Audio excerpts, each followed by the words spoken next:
Question पहला है, बुद्धि के लिए कौन सा कथन सही नहीं है। बुद्धि सीखने की योग्यता है। हाँ जी, बुद्धि के द्वारा ही हम किसी भी कार्य को सीख सकते हैं।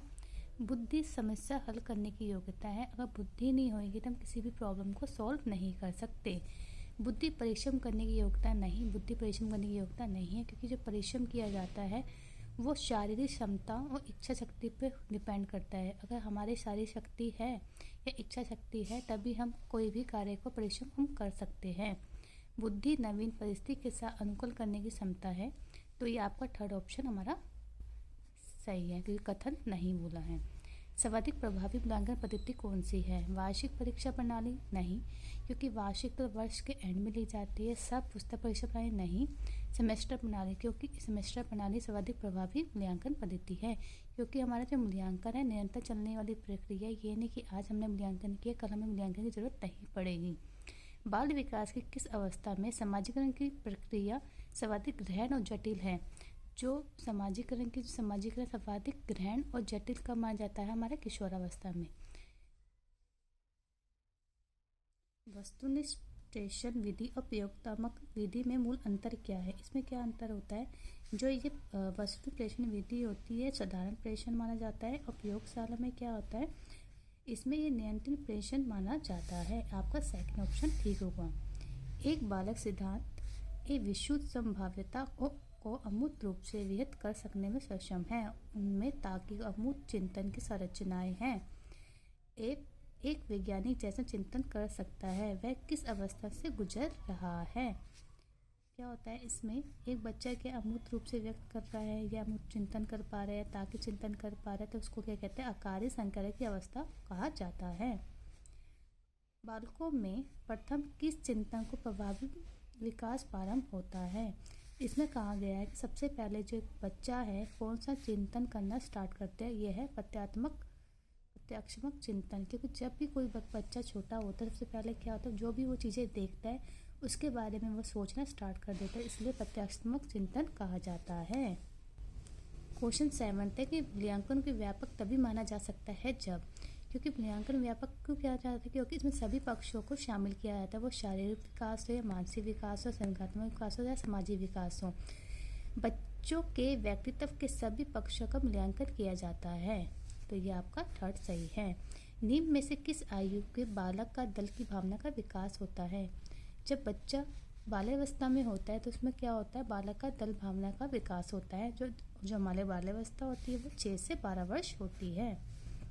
राष्ट्रीय पाठ्यचर्या रूपरेखा NCF 2005 के अनुसार कक्षा में जो हमारे शिक्षक और शिक्षार्थी मतलब टीचर और स्टूडेंट का जो रेशियो बोली है वो क्या है, हमारे जो बताया है NCF 2005 में जो रेशियो होती 1:3 होती, एक टीचर पर 30 बच्चे।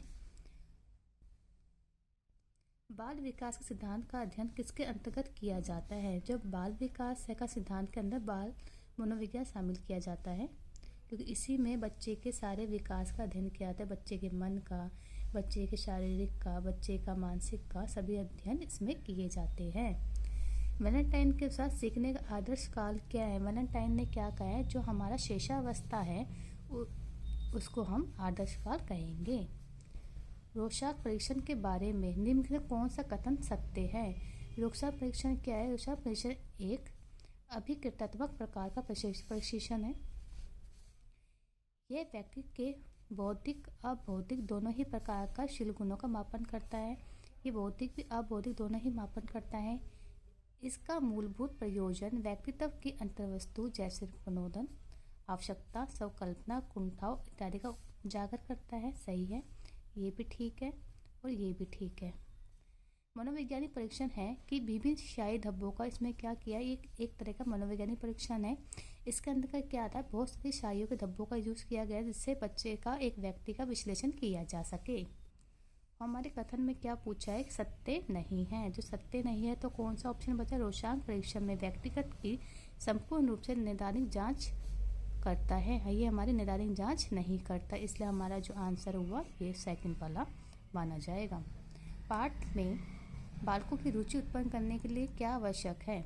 जब हम बालक की रुचि उत्पन्न करना चाहते हैं तो हमें क्या होना चाहिए, जो भी ज्ञान है बच्चों का व्यवहारिक जीवन से जोड़ना चाहिए। जो वो आसपास के एनवायरनमेंट में बच्चा देखता है, सुनता है, अगर उस सारे ज्ञान को इकट्ठे मिला दिया जाए, बच्चा अपने व्यवहारिक जीवन जो भी देखता है सुनता है, अगर उसको हम उसके बालकों में उसके पाठ में उसको जोड़ दिया जाए तो बच्चे में रुचि उत्पन्न हो सकती है। रटने की आदत को प्रोत्साहित करना नहीं, पाठ में पुनरावृत्ति कराना नहीं, निरंतर मौखिक अध्यापन करना नहीं, पाठ को बालकों के व्यवहारिक जीवन से जोड़ना। जब भी हम पाठ को बालकों के व्यवहारिक जीवन से जोड़ेंगे तो बच्चे की रुचि ऑटोमेटिक उत्पन्न हो जाएगी। क्वेश्चन है, एक विकसित होते हुए बच्चे के व्यक्तित्व में जब रहा एक विहित बल बन जाता है, जब बच्चा जल्दी ही विकास करता है। क्या होता है, जब बच्चा किशोरावस्था में जाता है तो उसके जननांग बहुत सारे विकसित होने लगते हैं। जैसे किशोरावस्था में बहुत सारे बॉडी में चेंजेस आते हैं, वो फीमेल हो या मेल हो, तो उसमें क्या होती है, तो कामुक इच्छाओं में रुचि बच्चे की का विकास होता है, उसमें रुचि उत्पन्न होती है, तो उसमें डी ऑप्शन ठीक है। कौन सी विभिन्नता के कारण बच्चे सामान्य अपाजित की कोटि में आते हैं?